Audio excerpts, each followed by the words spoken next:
नमस्कार। मुक्तिबोध जी की कविता सहर्ष स्वीकारा है।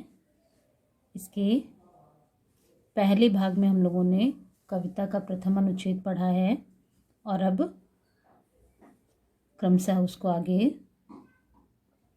जाने क्या रिश्ता है, जाने क्या नाता है, जितना भी उड़ेलता हूँ भर भर फिर आता है। कवि कह रहे हैं कि मेरा तुम्हारे साथ न जाने कौन सा रिश्ता है, जाने क्या नाता है। रिश्ता अर्थात रक्त का संबंध और नाता यानी जो इस संसार में आने पर स्वतः संबंध बना लिए जाते हैं। कवि कह रहा है कि तुमसे हमारा कौन सा नाता है, जितना भी उड़ेलता हूँ भर भर फिर आता है। मैं अपने भीतर समाये हुए तुम्हारे स्नेह को जितना ही तुम खुद से बाहर निकालना चाहता हूँ, वह फिर चारों ओर से सिमट कर हमारे हृदय में भर आता है। दिल में क्या झरना है, और मुझे ऐसा लगता है कि जैसे मेरे हृदय में तुम्हारे प्रेम का झरना बह रहा है, मीठे पानी का सोता है। वह स्नेह मीठे पानी के स्रोत के समान है, जो मेरे मन को संतुष्ट करता रहता है, जो मेरे अंतर मन को तृप्त करता रहता है। भीतर वह ऊपर तुम, मुस्काता चांद जो धरती पर रात भर, मुझ पर त्यों तुम्हारा ही खिलता वह चेहरा है। कवि कह रहे हैं कि मेरे मन में जो तुम्हारे प्रति प्रेम है और यह जो तुम्हारा मुस्कुराता हुआ चांद के समान चेहरा है, दोनों ही अपने सौंदर्य के प्रकाश से मुझे तृप्त करते रहते हैं, संचित करते रहते हैं। कवि का आंतरिक और बाह्य मन दोनों उसी स्नेह से युक्त स्वरूप से संचालित होता रहता है। मुस्काता चांद ज्यों धरती पर रात भर, जिस तरह से चांद धरती पर रात भर तुम्हारा वैसे ही चेहरा मुस्कुराता हुआ मुझे हर समय प्रसन्न चित्त करता रहता है। इन पंक्तियों में कवि स्वयं को अपने प्रिय से पूर्णतः घिरा हुआ पाता है। दिल में क्या झरना है, यहाँ प्रश्नवाचक चिन्ह लगा है, अर्थात इसमें प्रश्न अलंकार है।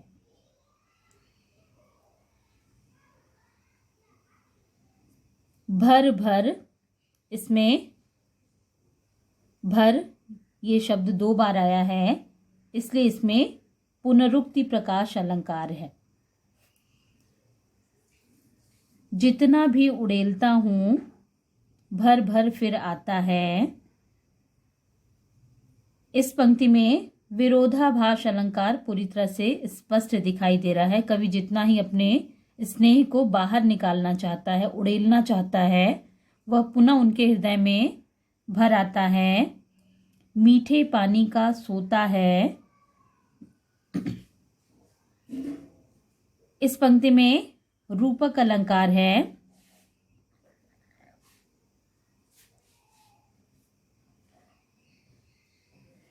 प्रिय के मुख की चांद के साथ समानता के करने के कारण इसमें रूपक अलंकार के साथ साथ उपमा अलंकार भी है। इन पंक्तियों में मुक्तक छंद का प्रयोग है। खड़ी बोली युक्त भाषा में लाक्षणिकता का प्रयोग किया गया है।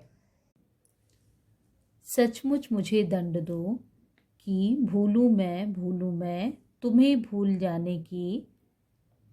कवि एक तरफ तो यह चाह रहा है कि वह अपनी प्रेमिका को भूल जाए, लेकिन फिर अगले ही क्षण कह रहा है कि वह उसी से उस दंड की भी याचना कर रहा है, और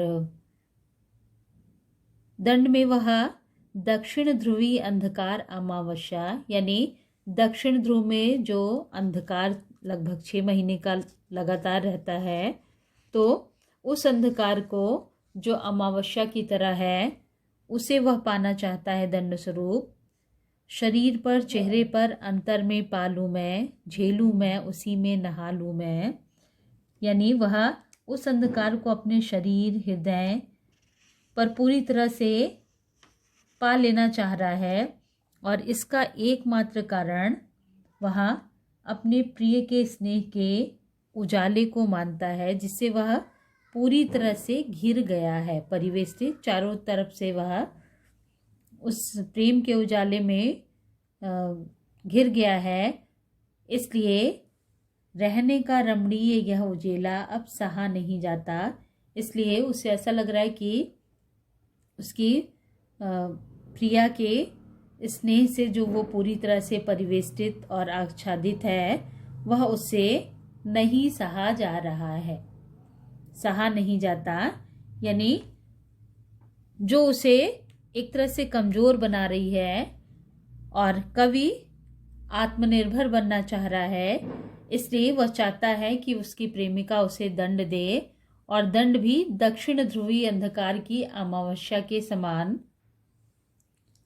ममता के बादल की मडराती कोमलता भीतर पिराती है, और जो ममता के बादल में छिपी हुई उसकी कोमलता है, उसकी प्रिया की जो ममता है, वह उसे अंदर तक कमज़ोर बनाती है, भीतर तक पिराती है।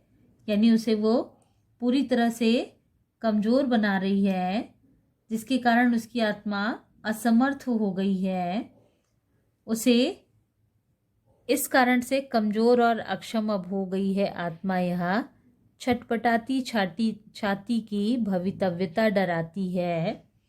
यानी उसे ऐसा लग रहा है कि जैसे वह कभी भी उस प्रिया के प्रभाव से यदि अलग होता है तो वह निरर्थक है, यानी उसका जीवन पूरी तरह से उसके प्रभाव में है, जिससे वह अलग नहीं होना चाहता। यानी उससे अलग होकर के वह अपने अस्तित्व को कैसे बचाएगा, इसलिए यह पीड़ा उसे अंदर तक डराती है। अब उसे उसका बहलाना सहलाना और आत्मीयता, जो इतनी अधिक आत्मीयता प्रेम है, वह कभी बिल्कुल नहीं चाहता। यानी उसे लग रहा है कि अब वो इतनी ज़्यादा आत्मीयता बर्दाश्त नहीं कर पाएगा, इसलिए वह अपनी प्रेमिका से दंड की याचना कर रहा है। इन कवियों में कवि अत्यधिक मोह से अलग होना चाह रहा है। जो उसकी प्रिया हर क्षण उसके आसपास उसे आच्छादित किए रहती है, उससे वह दूर भागना चाहता है। संबोधन शैली का प्रयोग किया गया है।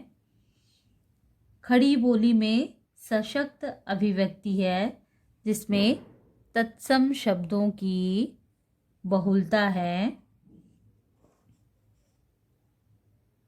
अंधकार अमावस्या ये निराशा के प्रतीक हैं। ममता के बादल दक्षिण ध्रुव अंधकार अमावस्या में रूपक अलंकार है। छटपटाती छाती छवर्ण की आवृत्ति होने के कारण इसमें अनुप्रास अलंकार है, और बहलाती सहलाती इसमें स्वर मैत्री अलंकार है। कोमलता व आत्मीयता का मानवीकरण किया गया है। सहा नहीं जाता है कि पुनरुक्ति से दर्द की गहराई का पता चलता है। इस प्रकार से इन पंक्तियों में कवि पूरी तरह से स्वयं को प्रिया के अधीन समझता है, इसलिए वह चाहता है कि वो उसे दंड दे, और दंड में उसे दक्षिण ध्रुवी अमावस्या में भेज दे, जहाँ लंबे समय तक अंधकार रहता है। लेकिन वहाँ पहुंचकर भी उसे लगता है कि उन गुफाओं की विवरों में भी उसकी प्रिया उसके साथ है, इसलिए अब यह दर्द उससे सहा नहीं जा रहा। सचमुच मुझे दंड दो कि हो जाऊं पाताली अंधेरे की गुफाओं में, विवरों में, धुएं के बादलों में, बिल्कुल मैं लापता। यानी कवि कह रहा है अपनी प्रिया से कि तुम मुझे ऐसा दंड दो कि मैं पाताली अंधेरे की गुफाओं में और उसके छिद्रों में पूरी तरह से समाहित हो जाऊं, छिप जाऊं। वह ऐसा दंड चाहता है कि प्रियतमा के न होने से वह पाताल की अंधेरी गुफाओं और अंधेरी सुरंगों में खो जाए। ऐसी जगह पर स्वर्ग का अस्तित्व भी अनुभव नहीं होता, या फिर वह धुएं के बादलों के समान गहन अंधकार में लापता हो जाए जो उसके न होने से बना हो। यानी वो अपनी प्रिया की उपस्थिति हर हाल में अपने आसपास चाहता है। ऐसी जगहों पर स्वर्ग का अस्तित्व भी अनुभव नहीं होता, या फिर वह धुएं के बादलों के समान गहन अंधकार में लापता हो जाने जो उसके न होने से बना हो। लापता की वहां भी तो तुम्हारा ही सहारा है।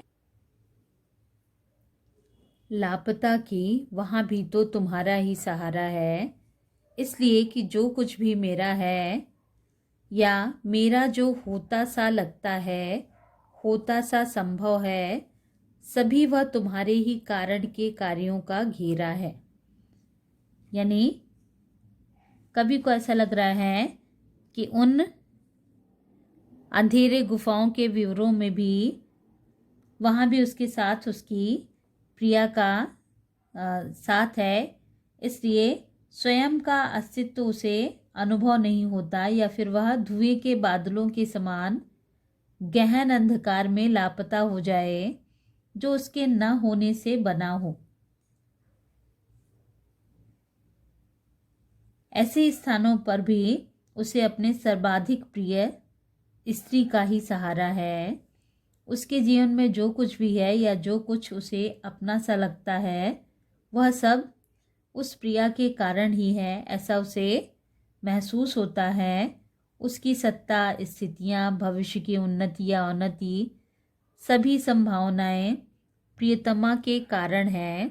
अब तक जो जिंदगी में जो कुछ था, जो कुछ है, सहर्ष स्वीकारा है, क्योंकि कवि के जीवन में जो भी है या होता सा संभव है, वह सभी, उन सब के लिए वह अपनी प्रिया को ही जिम्मेदार बताता है। कवि का हर्ष, विषाद, उन्नति, अवनति सदा उससे ही संबंधित है। कवि ने हर सुख दुख, सफलता असफलता की प्रसन्नता पूर्वक स्वीकृति की है, क्योंकि प्रियतमा ने उसे उन सबको अपना माना है। वे कवि के जीवन में पूरी तरह जुड़ी हुई हैं, इसलिए कवि को उसके जीवन में जो कुछ भी मिल रहा है वह सब सहर्ष स्वीकार है, इसलिए कि जो कुछ भी मेरा है वह तुम्हें प्यारा है। वह ऐसा इसलिए कहता है क्योंकि उसके जीवन में जो भी अच्छे बुरे, धन संपत्ति, वैभव, जो भी जैसी भी परिस्थितियां हैं, वह सब उसे प्रिय हैं। इन पंक्तियों में कवि ने अपने व्यक्तित्व के निर्माण में अपनी प्रियतमा के योगदान को स्वीकार किया है। पाताली अंधेरे व धुएं के बादल आदि उपमान विस्मृति के लिए प्रयुक्त हुए हैं। दंड दो दवर्ण की आवृत्ति होने के कारण इसमें अनुप्रास अलंकार है। लापता की तुम्हारा ही सहारा है, इसमें लापता की वहाँ भी तो तुम्हारा ही सहारा है विरोधाभास अलंकार है, क्योंकि एक तरफ तो लापता होने की बात कही जा रही है और दूसरे ही क्षण तुम्हारा ही सहारा है, ऐसा कह करके विरोधाभासी काव्यांश में खड़ी बोली का प्रयोग है, मुक्तक छंद है, यानी कवि अपनी प्रेमिका के बिना अपना अस्तित्व नहीं बना पा रहा है।